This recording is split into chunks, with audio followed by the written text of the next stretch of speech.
자, 예수님이 부활하신 그 부활의 현장에 예수님의 그 부활 사건을 목격한 사람들 생각하면 우린 제일 먼저 그날 아침에 나오는 여자들을 생각합니다. 예수님이 십자가에 고난 당하실 때 그 자리를 지킨 거는 예수님을 그렇게 죽어도 따르겠다고 했던 제자들도 아니었고, 여자들의 큰 무리가 예수님의 뒤를 따랐고 그 겟세마네 동산을 지켰다라고 성경은 분명히 말하고 있습니다. 마지막까지 예수님의 고난을 지켰던 여자들에게 하나님께서 보상이라도 하듯이 주님의 부활의 현장을 제일 먼저 목격하게 한 것은 여자 성도들이었습니다. 그래서 아마 오늘날도 하나님께서 은혜를 부으시면 가장 먼저 반응하는 것이 우리 여자 성도들이 아닌가 하는 생각을 해보게 됩니다. 여자 성도들만 아멘. 자, 그 다음에 베드로와 요한이 그 부활의 현장을 달려왔고요. 그리고 돌아가는 길에 베드로가 주님을 만나게 됩니다. 우리는 그렇게 예수님이 부활하신 현장에 여성들과 베드로, 요한 정도만 생각하는데 사실은 그 부활의 현장에 또 다른 목격자가 분명히 있었다라고 오늘 사도 마태는 마태복음에 기록하고 있다라는 것입니다. 바로 그 무덤을 지키고 있는 경비병들입니다. 오늘은 그 경비병들의 이야기를 잠깐 우리가 함께 나누면서 은혜를 나누었으면 좋겠습니다. 자, 예수님께서 고난을 받으시고 돌아가신 뒤 예수님의 숨은 제자이며 부자였던 아리마대 사람 요셉의 무덤에 장사되셨습니다. 그리고 큰 돌로 무덤의 입구를 막아버렸습니다. 이때 대제사장들과 바리새인들이 모여서 예수님께서 살아생전에 사흘 후에 다시 살아날 것이라고 말했는데, 예수님 분명히 제자들에게 그렇게 말씀하셨어요. 인자가 대제사장의 무리에 의해서 고난을 받으시고 죽으셨다가 사흘 만에 다시 살아날 것이다 라고 예수님 공생의 기간에 몇 번 제자들에게 말씀을 하셨습니다. 그런데 제자들이 예수님의 시체를 훔쳐가고는 글이 되었다 할 것이라고 대제사장의 무리들은 말을 하는 것입니다. 예수님이 장사된 무덤에 그래서 경비병을 세우고 무덤 입구에 돌에 임봉까지 하였습니다. 대제사장의 무리들, 우리 지난 특세 기간에 살펴봤지만 참 대단한 사람들입니다. 왜냐하면 예수님의 말씀을 하나도 빠지지 않고 다 알고 있기 때문이에요. 공생의 기간에 예수님께서 하신 말씀들을 다 기억하고 있더라는 거예요. 제자들조차도 귀 기울여 듣지 않았던 말씀까지 이 대제사장의 무리들과 바리새인들은 기억하고 있더라는 거예요. 예수님께서 죽으셨다가 사흘 만에 부활하실 것이다 라는 이 말씀, 제자들은 이것 흘려들었어요. 제대로 귀 기울여 듣지 않았는데 이 대제사장의 무리들은 그 말씀을 이때 기억을 하고 있더라는 것입니다. 그래서 그것을 막기 위해서 경비병을 세우고 큰 돌로 무덤의 입구를 막고 거기에 빌라도의 인을 쳐서 봉해버리는 이런 일까지 했다면, 예수님께서 공생의 기간에 하신 말씀들을 낱낱이 다 알고 있었다는 거예요. 그런데 문제는 주님의 말씀이 그대로 다 현실로 이루어졌는데 불구하고 이들은 전혀 그것을 받아들이지 못하고 믿지 못하고 있다는 것입니다. 그리고 마침내 사흘 뒤 예수님께서 부활하신 새벽이 되었습니다. 예수님을 섬기던 여자들이 향품을 갖고 무덤을 찾아왔습니다. 그런데 그때 큰 지진이 나면서 천사가 내려와 무덤에 돌을 굴려내고 여자들에게 예수님께서 다시 살아나셨다라고 알려주었습니다. 여자들은 두려움과 기쁨으로 이 사실들을 이 제자들에게 알리기 위해서 급히 달려가다가 주님을 만나기까지 됩니다. 그렇게 극적으로 만난 주님은 가서 제자들에게 갈릴리로 가면 당신을 만날 수 있다라는 말을 전하라고 이 여자들에게 부탁을 하셨습니다. 그리고 여자들은 너무나 큰 기쁨으로 제자들에게 달려가고요. 그런데 이때 주님의 부활 사건을 부활의 현장에서 생생하게 똑똑히 목격한 사람들이 또 있었습니다. 아까 말씀드렸던 것처럼 그것은 바로 무덤을 지키고 있던 경비병들이었습니다. 무덤을 지키던 경비병들이 숨어서 두려워 떨며 자기들 눈앞에서 일어난 일들을, 이 모든 일들을 지켜보고 있었습니다. 그들도 천사의 모습과 천사가 여자들에게 하는 소리를 듣고 여자들처럼 두렵고 떨리는 마음으로 정신이 하나도 없었습니다. 오늘 우리가 읽지는 않지만 마태복음 28장 4절 말씀 한번 보도록 하겠습니다. 마태복음 28장 4절 말씀입니다. 시작. 지키던 자들이 그를 무서워하여 떨며 죽은 사람과 같이 되었더라. 동이틀 무렵에 갑자기 막 큰 지진이 일어나고요. 땅이 막 요동을 치고선. 그런데 하늘에서 천사가 내려와서 그 무덤을 굳게 막고 있었던 돌을 굴려버렸는데 그 모습이 번개와 같았다라고 성경은 분명히 기록하고 있습니다. 그 모습을 보고는 얼마나 무서웠던지 경비병들이 마치 죽은 사람과 같았다라고 마태는 기록하고 있습니다. 죽은 사람과 같았다라는 것은 꼼짝도 하지 못하고 손가락 하나도 꼼짝 못하고 그냥 발발발발 떨고 있었다라는 것입니다. 경비병들이 너무 무서워서 움직이지 못하고 있는데 천사들이 마침 그곳에 온 여자들과 이야기를 하는 것이었습니다. 그 이야기인즉슨 예수님이 다시 살아나셔서 이 지금 무덤에 계시지 않다라는 것이었습니다. 그리고 제자들에게로 가서 갈릴리로 가면 다시 살아나신 예수님을 만날 수 있을 것이다라는 이야기였습니다.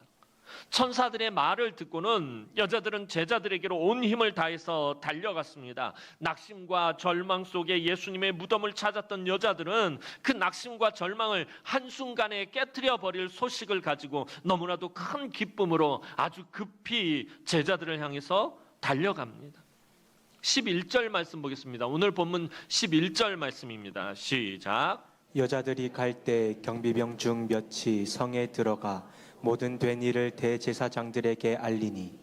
천사들을 만나고 천사들의 이야기를 듣고 그리고 그곳을 여자들이 떠나자 똑같이 이 상황을 보고서 급히 달려가는 사람들이 또 있었다라고 성경은 분명히 말하고 있습니다.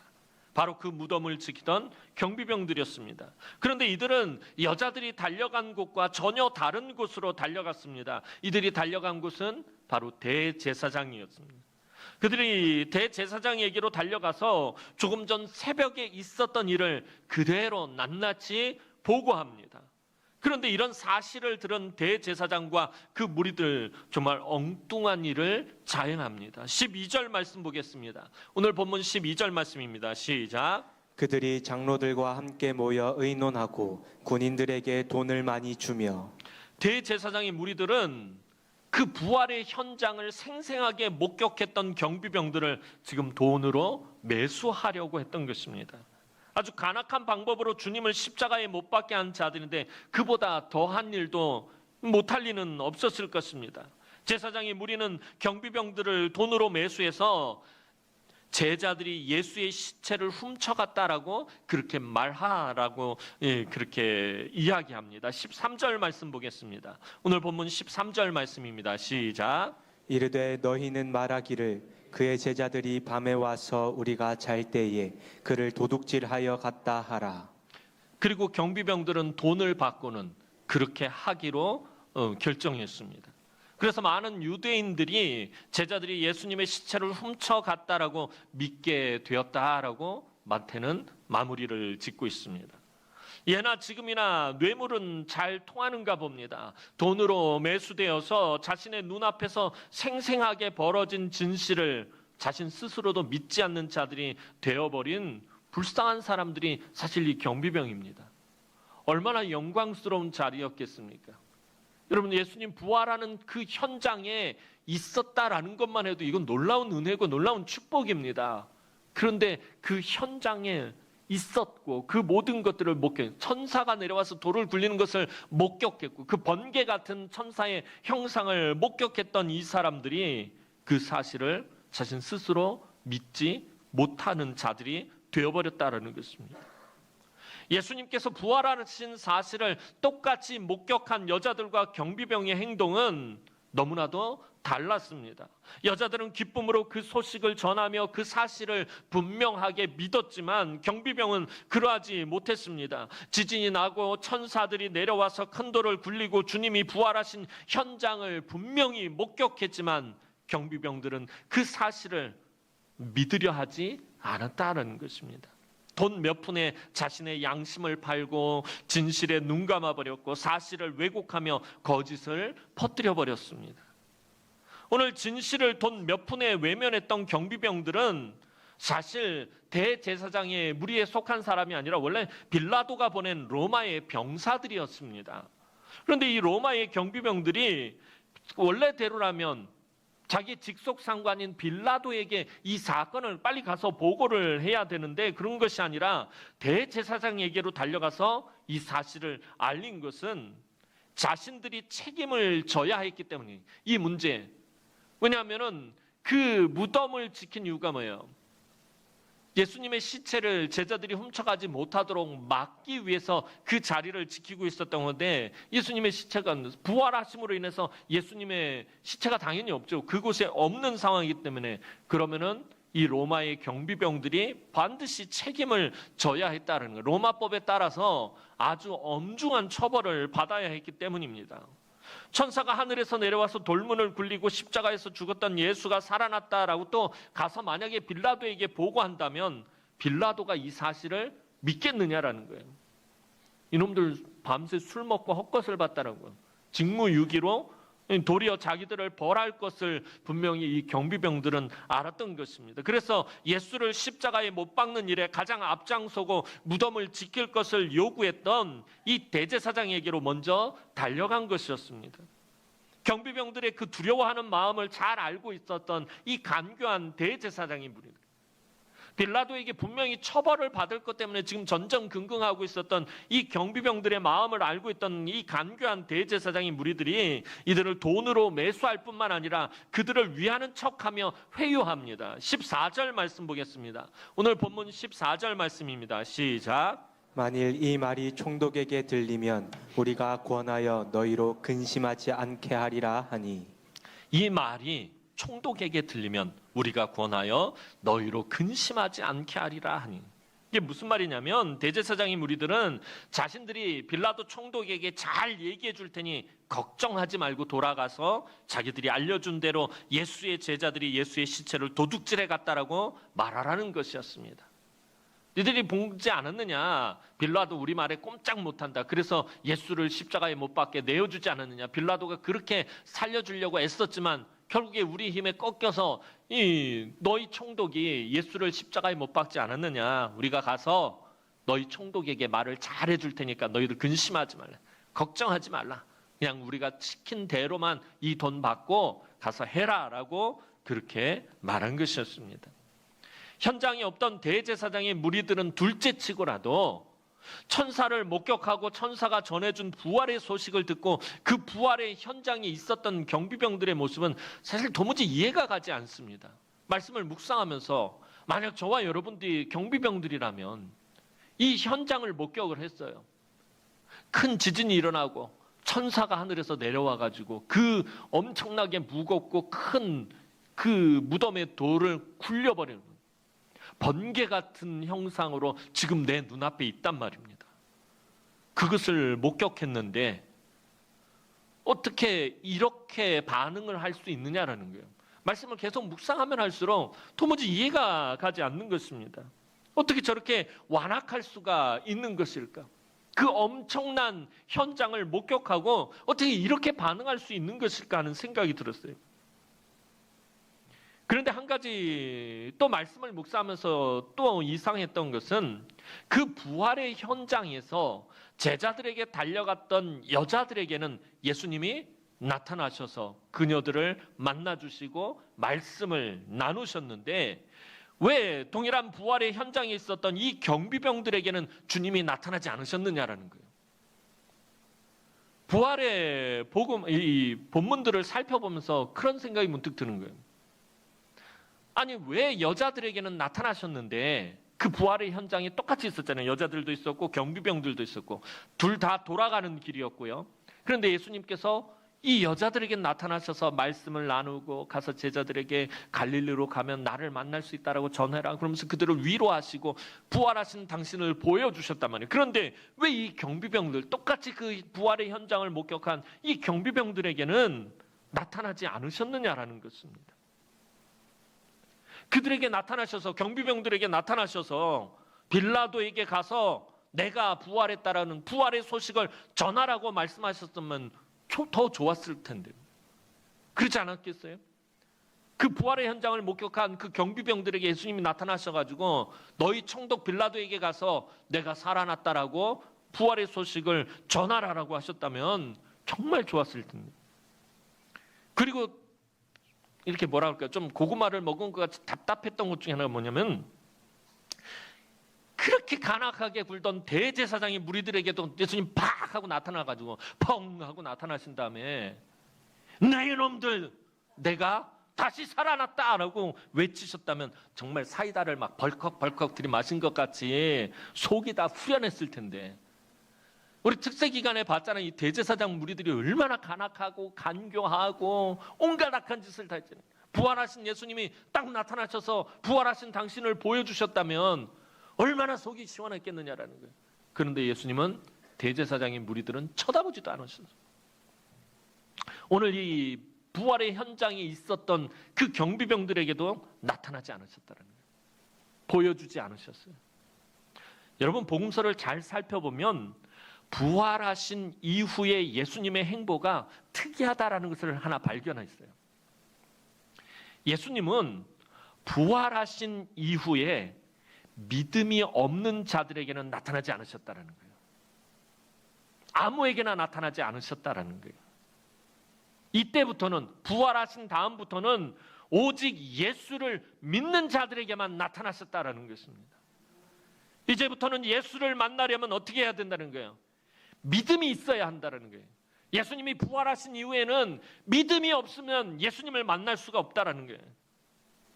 왜냐하면 부활이라는 사건이 너무나도 크고 놀라운 사건이었기 때문에, 우리의 삶이 새롭게 변화되는 아주 결정적인 계기가 되는 사건이었기 때문이에요. 주님의 부활은 믿음의 사람들에게 있어서 가장 큰 의미가 있는 거예요. 오늘 저와 여러분들에게 있어서 가장 큰 의미가 있는 건 예수님의 부활입니다.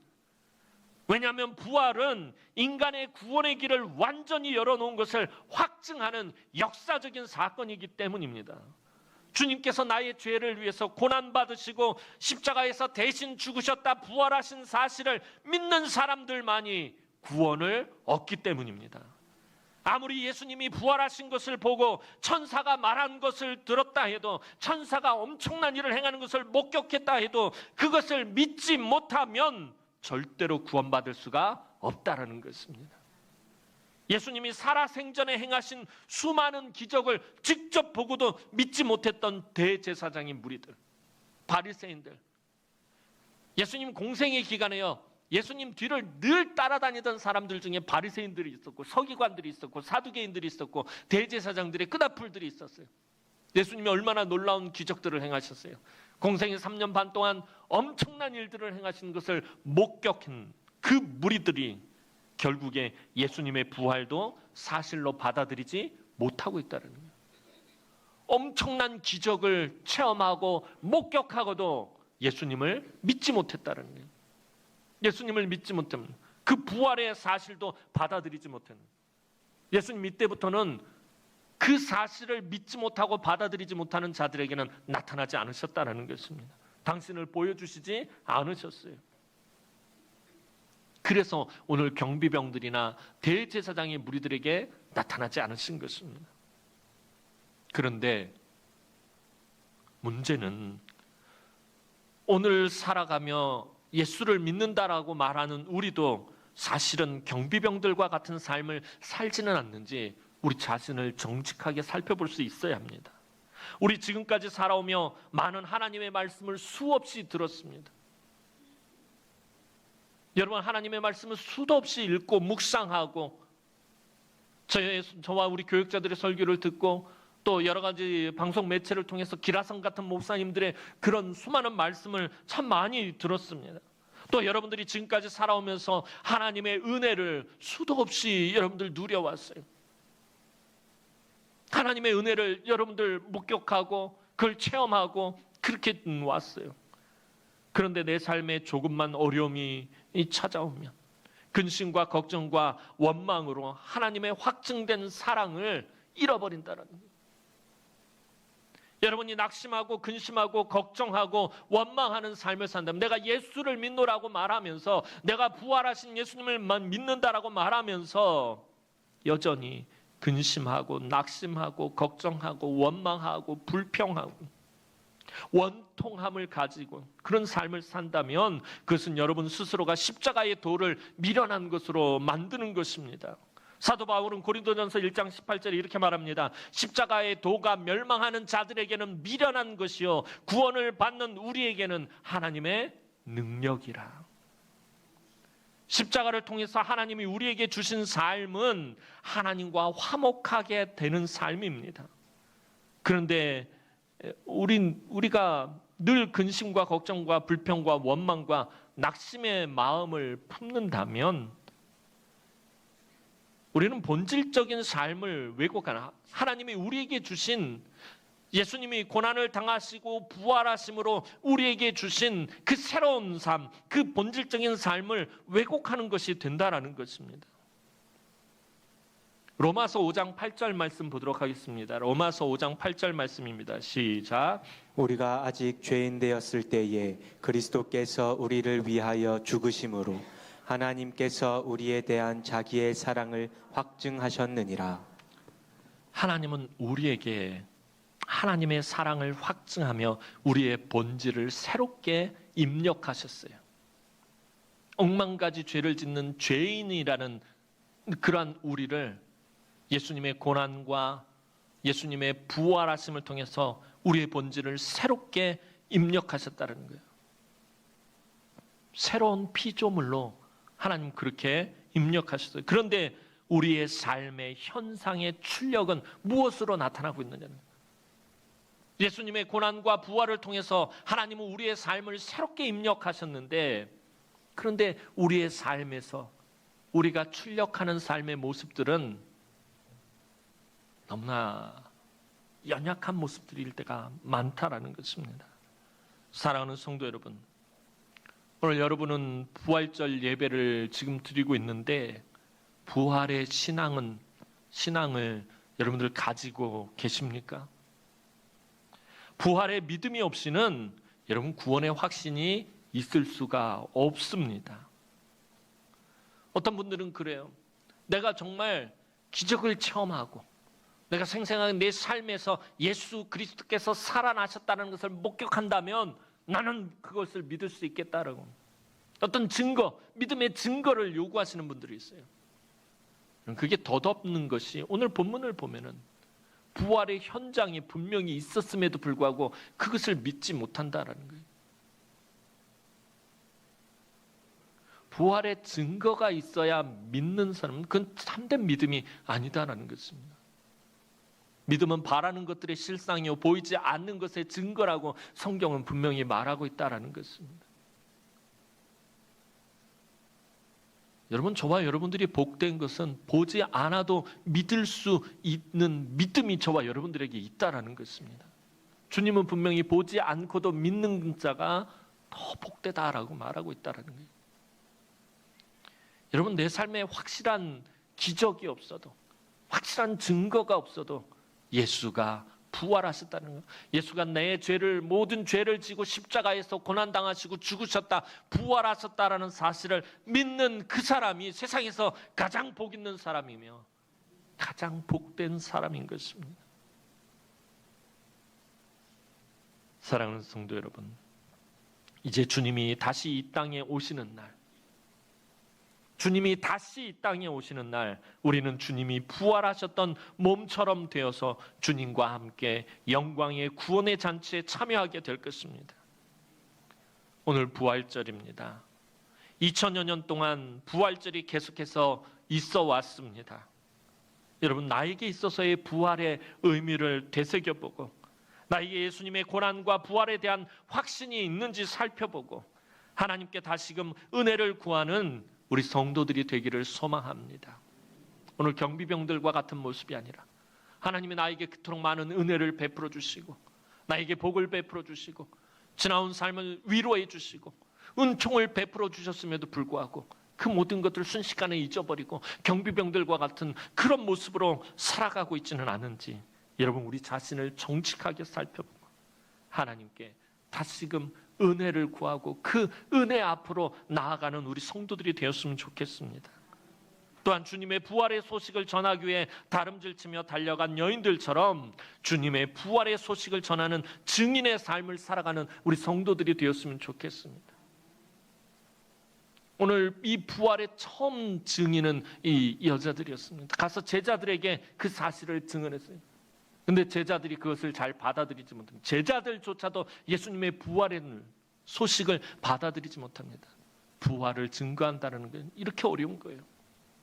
오직 성령이 너희에게 임하시면 너희가 권능을 받고 예루살렘과 온 유대와 사마리아와 땅끝까지 이르러 내 증인이 되리라 라고 예수님 말씀하셨을 때 내 증인이 되리라, 예수님의 고난과 부활의 증인이 되리라 할 때 이 증인이란 말이 헬라어로 말투스라는 말인데, 이 말투스라는 말은 순교자라는 뜻입니다.